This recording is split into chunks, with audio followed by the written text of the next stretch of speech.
Salut le petit lapin, le matin de la viande, et puis le soir de l'ébénisterie. Oh là là, ça n'arrête pas, ça n'arrête pas. J'espère que vous allez bien. Tuto numéro 2 de Jean RSA. Comment faire une toiture pour abri de lapin sans sortir trop d'oseille? Bon, je vous ai déjà expliqué, mais bon, j'aime bien vous le redire. Et puis des fois, qu'il y a des gens qui tombent sur cette vidéo, tout ça, oh là là, on aide bénévolement, qu'est-ce qu'on est bon. Oh oui, faites des dons. Bon, alors, comme je vous ai expliqué, on fait beaucoup de récupération de pièces de bois derrière les magasins agricoles. Pourquoi les magasins agricoles? Parce qu'ils reçoivent du gros matériel. Là, je le dis, mais je le répète. Et du coup, ils reçoivent des très grandes palettes. Il y a parfois des chevrons, même parfois carrément des solives, puisque c'est des palettes très lourdes qui accueillent du matériel agricole.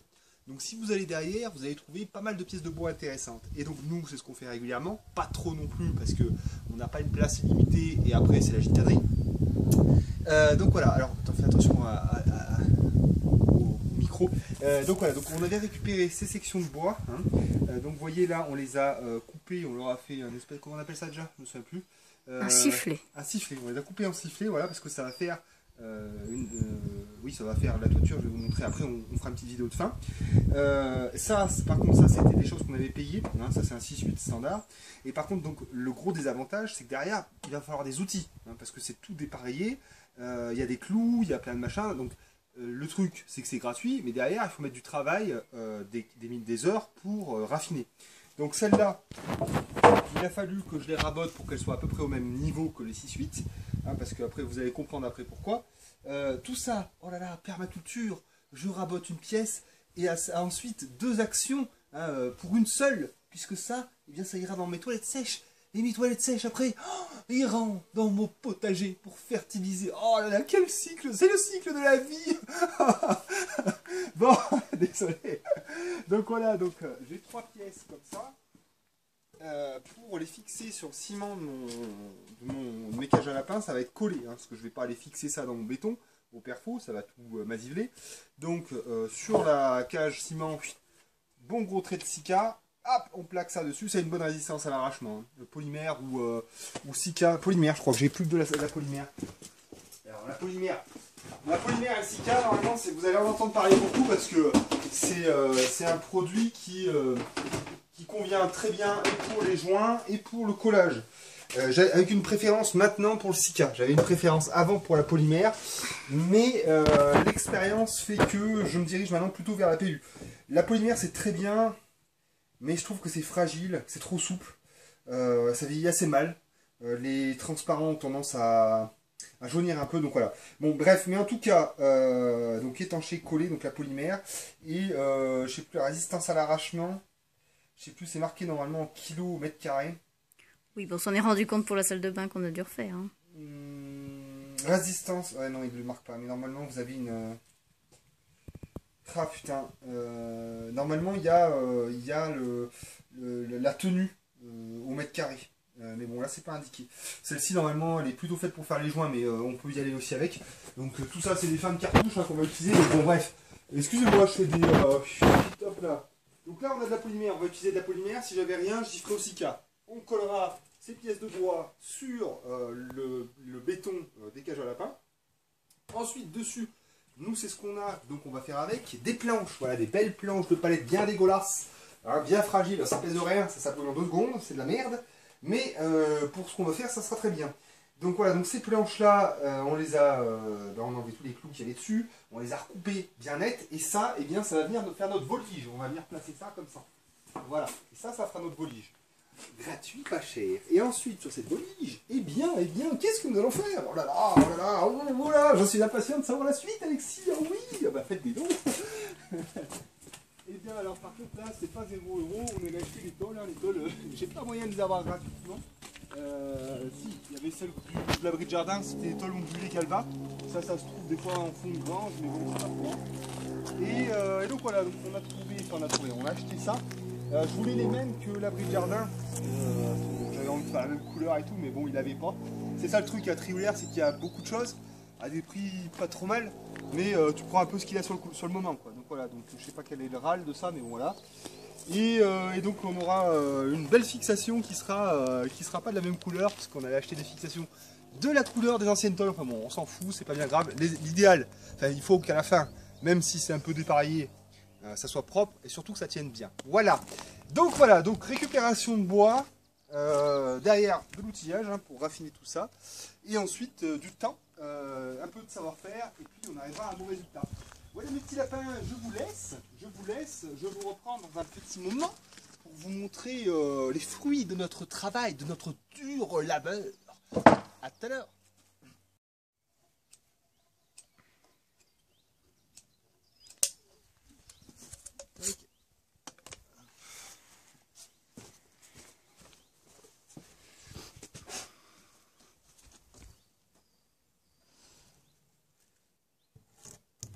Là, elle est où la blanche là-bas?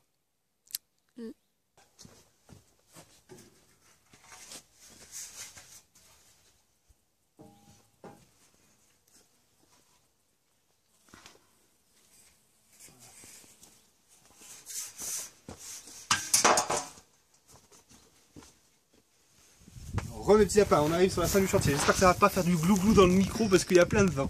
Alors voilà, donc on a positionné nos tôles. Donc c'est des tôles qui font 2 mètres. Là, il y en a quand même pour 90 € de tôle, hein, ça va très vite la tôle. Donc voilà, donc on a mis beaucoup plus de, on va dire de solives, de chevrons pardon, que ce qu'on pensait au départ. Parce que ça nous semblait déjà mieux comme ça, plus facile pour les planches, etc. Enfin bref. Donc comme tu peux voir c'est collé, après voilà, hein, les chevrons sont un peu vrillés, de toute façon récup, et puis ça le béton aussi un peu tordu, donc récup sur récup sur récup, tu n'auras pas un truc nickel, ça pourra pas faire. Donc voilà, ensuite les planches, évidemment on n'en avait pas assez, donc voilà, on a mis une première série ici, une autre au milieu et une autre à la fin, hein, ça assurera quand même, on va venir visser dedans, il n'y aura pas de problème, hein, ça ne va pas bouger pour autant. Ce qu'il faudra faire attention, ça va être te trouver une petite rive là. Si on peut voir avec Christophe là, s'il lui en reste des rives, on en remettra une comme ça. Ça va protéger le côté et surtout ça évitera à l'eau de venir s'imprégner dans le bois. Hein, parce que là, même si ça va y aller, c'est obligé, ça va pourrir avec le temps. Donc voilà, donc ce serait cool s'il pouvait me filer une rive. Voilà. Un petit dépassement de ce côté-là pour continuer à leur faire de l'ombre. Hein, ça sera très très bien comme ça. Un petit peu moins de dépassement vers l'arrière, mais voilà, donc nickel. Voilà, c'est tout. Donc après pour la fixation, donc ça c'est des tôles profilées, je sais plus comment est-ce qu'on appelle ça, je le savais. Hein. À une époque je connaissais tous les profils, je travaillais là où on les fabriquait. Donc, mais maintenant c'était il y a longtemps. Le 335, le 535, le 1000, le 1000, 1070, le Klein, oh là, je connaissais tout. Bon, enfin bref. Des plateaux aussi, des plateaux, oui, monsieur expert tôle profilée. Pour la fixation, on utilise des espèces de clavettes, on va appeler ça des clavettes, qui épousent bien le profil, hein, comme ça, qui viennent, tac, comme ça, impeccable. Il faut faire un avant-tout, et ensuite tu as une vis comme ça, un petit truc goudron pour faire l'étanchéité entre, voilà. Donc, ce qu'il faut savoir, c'est que ça, c'est des vis de merde, tu vois, elles ont une bout bien arrondie pour rentrer dans rien du tout, hein, absolument dans rien du tout, même pas dans du bois, même pas dans de la tôle. Donc, quand c'est comme ça, moi ce que je fais, c'est que je prends un tournevis cruciforme que j'ai changé en pointeau, vois-tu, en pointeau. Et donc, je viens comme ça, là. Bon, je prends ma mesure, là je vais pas le faire, hein, c'est pour l'exemple. Et bam, je viens y perforer, comme ça me fait un avant-trou. Et ça, à force de mouiner, ça finit par rentrer dans le bois. Bon, voilà, c'est comme ça, hein, c'est un peu merdique. Voilà, donc je vais terminer. Tiens, je vais te montrer rapidement là, comment... Hop, fais voir l'appareil. Oh là là. Oh, je te transporte, mon petit lapin. Oh là là, oh, voyage au-dessus des ciels. Oh, c'est merveilleux. Voilà, tu as des fixations comme ça. Fixation tous les mètres. Par contre, là, tu vois, j'en mets sur chaque onde là.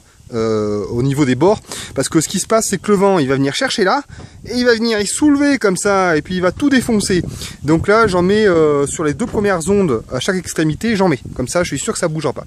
Voilà mon petit lapin. Oui, je te prends quand j'ai terminé, je te montre mon travail exceptionnel. Voilà, le petit lapin, c'est finito. Donc alors du coup mes attaches, en fait j'en ai mis partout. Donne display, voilà si tu peux montrer. Parce que j'aimais pas, ça faisait un espèce de ballon, ça me plaisait pas, je me dis, plus il y a de ballon, le ballon avec le vent, c'est le meilleur moyen pour que ça y torde, ça y jette, enfin bon, voilà. Donc là c'est tout fixé, donc impeccable. Donc comme j'expliquais, bonne avancée, donc là les lapins ils sont sûrs d'avoir de l'ombre, le foin sera forcément au sec, bon moins froid, je fasse attention. mais sinon ça va pas mal. Donc tout collé à la colle polymère, donc prenez pas la même que la mienne. Donc si vous en avez pas, vous prenez du Sika, ça ira beaucoup mieux. Sinon, si vous voulez faire avec du polymère, vous prenez la fixation charge lourde. Voilà. Moi j'avais ça, j'ai fait avec. Bon voilà. Ensuite, ici, donc, grosse avancée aussi, ça nous permettra de mettre des bidons. Ça va, Agnès? Je pense qu'il aurait fait le filmer là. Donc voilà, donc ça nous permettra de mettre les bidons de grains plus ou moins à l'abri. Ils sont hermétiques, mais bon quand même. Et là, donc du coup, par contre, si on veut mettre une gouttière, ce qu'on fera, hein, puisqu'on mettra une gouttière ici, on mettra une gouttière là, et tout ça, bah, ça sera relié, hein, comme je vous l'expliquais, avec le trop-plein de l'IBC qui est là pour aller alimenter une mare. Il existe en fait des espèces de profilés en métal qui viennent se visser sur la tôle et qui viennent accueillir ensuite la gouttière. Donc ça existe. Donc voilà. Voilà, donc comme ça. Et pourquoi est-ce qu'on a fait ça? Bah, tout simplement parce que c'est des cages qui ont un certain âge. Et de toute façon, le ciment, ce qui va se passer en fait avec le temps, c'est que l'eau s'infiltre dans le ciment. Avec l'hiver, des fois, ben, ça gèle, donc ça explose. Et puis, alors justement, je reviens à Versailles, les statues de marbre qui sont sujettes à la pluie qui est devenue acide à cause de la pollution. Et bien, les statues se dégradent. Et bien, c'est la même chose pour les cages de ciment, même si c'est du ciment. Et bien, ça, avec le temps, et bien, ça va se désagréger. Donc là, la tôle va permettre donc de gérer ça et puis d'avoir d'autres avantages, hein, comme j'expliquais, l'ombre, le foin, et puis éventuellement la récupération d'eau, et puis éventuellement, encore une fois, eh bien, faire un peu de stockage. Voilà mes petits lapins, bon j'espère que cette vidéo vous aura plu, ça reste un bricolage, hein, voilà.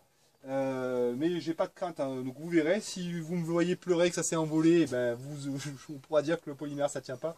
Mais je sais plus, je crois que c'est 750 kg au mètre carré, il n'y a pas de raison, donc c'est collé dessus et c'est collé aussi contre à chaque fois. Voilà, donc il n'y a pas de raison. Voilà, quel bricolage extraordinaire, un tuto, tuto. Bisous mes petits lapins, salut!